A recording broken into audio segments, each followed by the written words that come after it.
Civil services exam में general studies, CSAT, एसे इस प्रकार के पेपर्स होने के साथ साथ एक ऑप्शनल सब्जेक्ट या ऑप्शनल पेपर भी होते हैं जो लगभग 500 मार्क्स के, या आप कह सकते हैं कि मेंस में जो जनरल स्टडीज़ का पेपर होता है उसके आधे मार्क्स के होते हैं। ऑप्शनल पेपर को चयन करते समय बहुत सारी चीज़ों पर ध्यान रखा जाता है और इसे हमेशा एक स्ट्रैटेजी के साथ चयन करना चाहिए। निश्चित तौर से इसमें आपकी इच्छा का महत्वपूर्ण रोल होता है। बहुत सारे लोग ये आपसे कहते हैं कि जो सब्जेक्ट आपको पढ़ने में इंटरेस्ट लगता हो उसे आप ऑप्शनल के रूप में चयन करना चाहिए, पर यह धारणा कुछ अंश तक सही है और इसके विपरीत अगर आप देखें तो ऑप्शनल सब्जेक्ट को चयन करते समय कई चीज़ों का ध्यान रखना चाहिए। फर्स्ट ऑफ ऑल, क्या उस एरा में यानी पिछले 4 या 5 वर्षों में उस ऑप्शनल्स को किस तरह से मार्क्स आ रहे हैं, नंबर 1। नंबर 2, कि क्या उस ऑप्शनल से आपको जनरल स्टडीज़ में हेल्प मिल रहा है या नहीं मिल रहा है।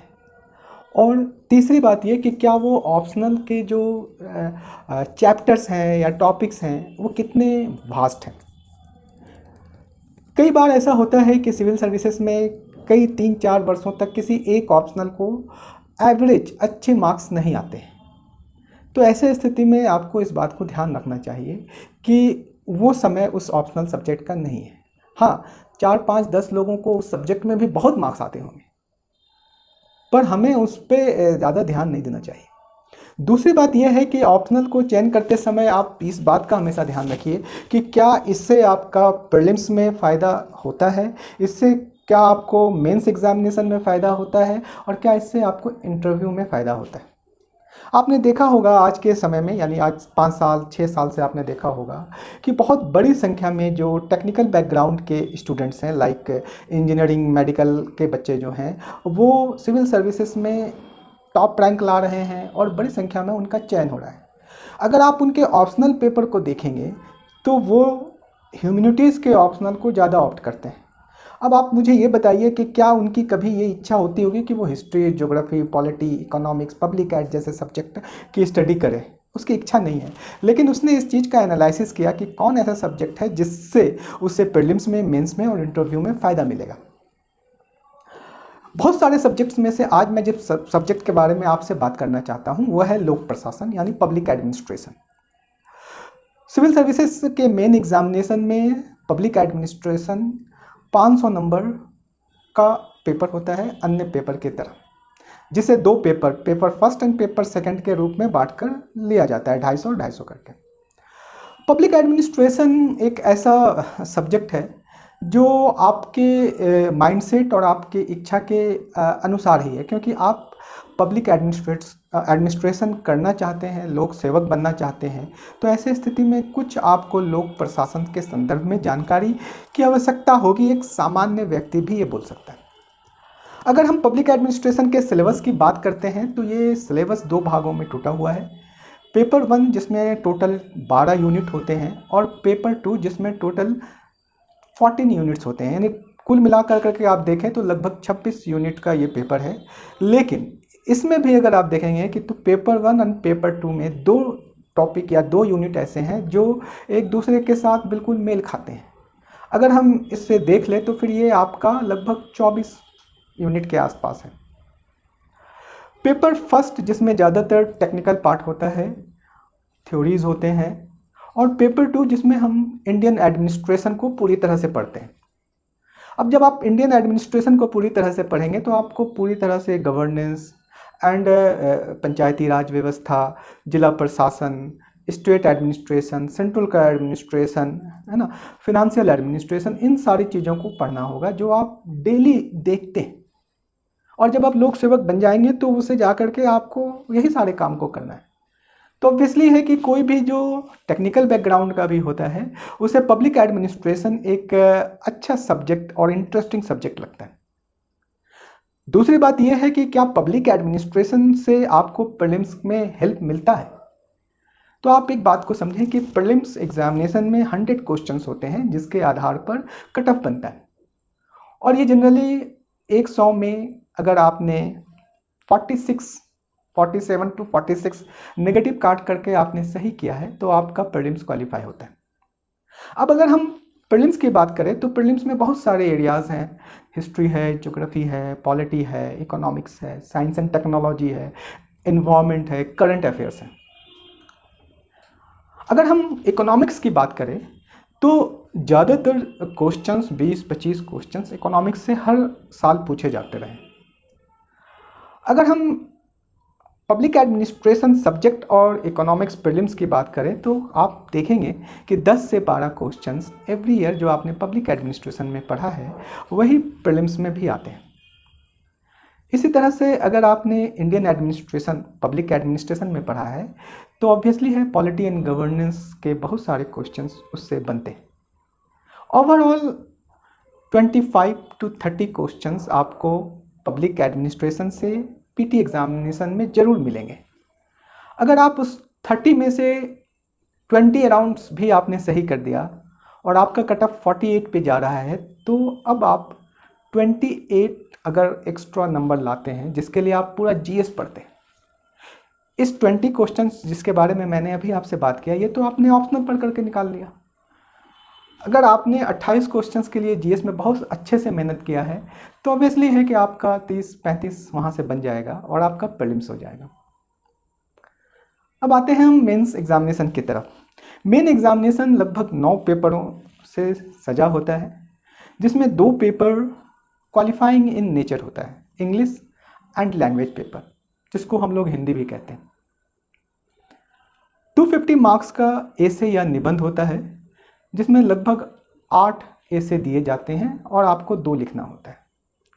किसी भी एग्जामिनेशन किसी भी ईयर में आप देखेंगे तो उन 8 एसे में से आपको कम से कम 1 या 2 एसे पब्लिक एडमिनिस्ट्रेशन के टॉपिक से मिलता है। दूसरी बात अगर हम कहें कि जनरल स्टडीज़ पेपर 2 जिसमें polity and governance and international relation है। पॉलिटी एंड गवर्नेंस का ज़्यादातर क्वेश्चंस इंडियन एडमिनिस्ट्रेशन जो पब्लिक एडमिनिस्ट्रेशन में आपने पढ़ा है वहाँ से आता है। तो आपके लिखने, आपके समझने, आपके एनालिसिस करने की जो शक्ति है वो पब्लिक एडमिनिस्ट्रेशन जीएस पेपर 2 में बहुत बढ़ा देता है। जीएस पेपर 3 जो काफ़ी टफ माना जाता है, इसमें इकोनॉमिक्स है, इसमें डिजास्टर मैनेजमेंट है, इसमें इंटरनल सिक्योरिटी है, साइंस एंड टेक्नोलॉजी है एंड और भी बहुत सारे सब्जेक्ट हैं। इकोनॉमिक्स जो माना जाता है कि एक टफ जीएस का पोर्शन होता है, लेकिन पब्लिक एडमिनिस्ट्रेशन ऑप्शनल पेपर में कई टॉपिक्स इकोनॉमिक्स में होते हैं। फिनेंशियल एडमिनिस्ट्रेशन होता है, फिनेंशियल मैनेजमेंट होता है, बजट होता है। तो जब आप इन सारी चीज़ों को वहाँ पर बहुत अच्छे से पढ़ते हैं तो यहाँ यानी जनरल स्टडीज़ पेपर 3 में आपको कम से कम यहाँ पर 60-70 नंबर के क्वेश्चंस इकोनॉमिक्स से मिलते हैं जो पब्लिक एडमिनिस्ट्रेशन में आपने पढ़ा है। इंटरनल सिक्योरिटी जो 50 मार्क्स के क्वेश्चंस होते हैं, बिल्कुल सेम टॉपिक आप पब्लिक एडमिनिस्ट्रेशन के पेपर 2 में पढ़ते हैं और वहाँ पर इसका नाम है लॉ एंड ऑर्डर। तो लगभग 50 मार्क्स यहाँ पे आपको मिलते हैं। इसी तरह से डिजास्टर मैनेजमेंट जब आप यहाँ पे पढ़ते हैं जनरल स्टडीज़ पेपर 3 में, यही सारी चीज़ें आपको पढ़नी होती है public administration paper 2 public administration paper 2 के 14 यूनिट में। तो आपका काम जो है यहाँ से ठीक ठाक बन जाता है। अब आइए जीएस पेपर 4 जिसको हम लोग एथिक्स कहते हैं। अगर आप एथिक्स को उठा के देखें या उसके सिलेबस को देखें तो उसमें मोर देन 60 to 70% जो थ्योरेटिकल पार्ट है वो पब्लिक एडमिनिस्ट्रेशन से आता है कि कोड ऑफ कंडक्ट ब्यूरोक्रेट्स के कैसे हैं, ब्यूरोक्रेट्स के एथिक्स कैसे हैं, कुछ महत्वपूर्ण एक्ट जिसके बारे में हम लोग पढ़ते हैं वो क्या क्या चीज़ें हैं, राइट टू इन्फॉर्मेशन क्या है, सीवीसी क्या है, लोकपाल क्या है, ये सारा आप पब्लिक एडमिनिस्ट्रेशन में पढ़ते हैं। तो ऑब्वियसली है कि इसके माध्यम से आप जब एथिक्स का पेपर लिख रहे होते हैं तो आपको बेहतर मार्क्स इसमें मिलते हैं। अब इन सारी चीज़ों को आगे बढ़ते हुए अगर आपने मेंस क्वालिफाई कर लिया और इंटरव्यू में आते हैं, इंटरव्यू 275 मार्क्स का होता है। एक बहुत सिंपल सा कॉन्सेप्ट है कि सिविल सर्विसेज के इंटरव्यू में क्या पूछा जाना चाहिए। क्या वो आपके नॉलेज का टेस्ट होता है, आपकी पर्सनालिटी का टेस्ट होता है, किस चीज़ की टेस्ट होती है? तो ज़्यादातर यहाँ पर आपकी पर्सनालिटी की टेस्ट होती है। आप किस तरह से एक सफल ब्यूरोक्रेट बन सकते हैं, क्या आपका एटीट्यूड है, किस प्रकार से आप डिसीजन मेकिंग में आप निपुण हैं, ये सारी चीज़ें। इसमें ज़्यादातर क्वेश्चंस आपको एडमिनिस्ट्रेशन से रिलेटेड ही पूछा जाता है, घुमा फिरा करके, कि आप एडमिनिस्ट्रेशन कैसे करेंगे, अगर कोई समस्या आ गई तो क्या करेंगे। इन सारे क्वेश्चंस में अगर आपने बहुत तार्किकता से और बहुत संतुलित रूप से इसका उत्तर दिया तो निश्चित तौर से आपका इंटरव्यू बेहतर होगा। और यही कारण है कि पब्लिक एडमिनिस्ट्रेशन ऑप्शनल के बच्चों के लिए इंटरव्यू आसान होता है और उनके मार्क्स जो हैं अधिक होते हैं। तो ये एक सिनारियो है पब्लिक एडमिनिस्ट्रेशन को लेकर के। कई लोगों का यह मिथ है कि पब्लिक एडमिनिस्ट्रेशन हिंदी माध्यम में नंबर नहीं आते हैं, पर मैं आपको बता रहा हूँ, मैं पिछले 15 वर्षों से पब्लिक एडमिनिस्ट्रेशन को पढ़ा रहा हूँ और मैंने खुद भी इस एग्ज़ाम को पब्लिक एडमिनिस्ट्रेशन से दिया और मेरे भी मार्क्स बहुत अच्छे थे, 320 600 में, उस समय 320 के अराउंड थे। मैंने अपने फेसबुक पेज में भी लगा के रखा है। मेरे छोटे भाई ने भी पब्लिक एडमिनिस्ट्रेशन से दिया, इंडियन रेवेन्यू सर्विस में है वो। और कई स्टूडेंट्स, बहुत बड़ी संख्या में स्टूडेंट पब्लिक एडमिनिस्ट्रेशन से निकाले हैं। अब मैं उनका नाम तो नहीं गिना सकता, लेकिन मैं आपको ये आश्वस्त कर सकता हूँ कि पब्लिक एडमिनिस्ट्रेशन हिंदी मीडियम में भी उतने मार्क्स देते हैं जितने वो इंग्लिश मीडियम में देते हैं। इसके लिए ज़रूरत इस बात की है कि आपको सब्जेक्ट को समझने की ज़रूरत है।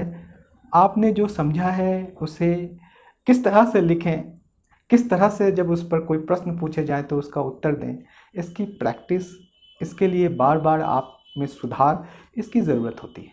अगर आप ऐसा करते हैं तो निश्चित तौर से पब्लिक एडमिनिस्ट्रेशन आपको एक उचित फल देगा।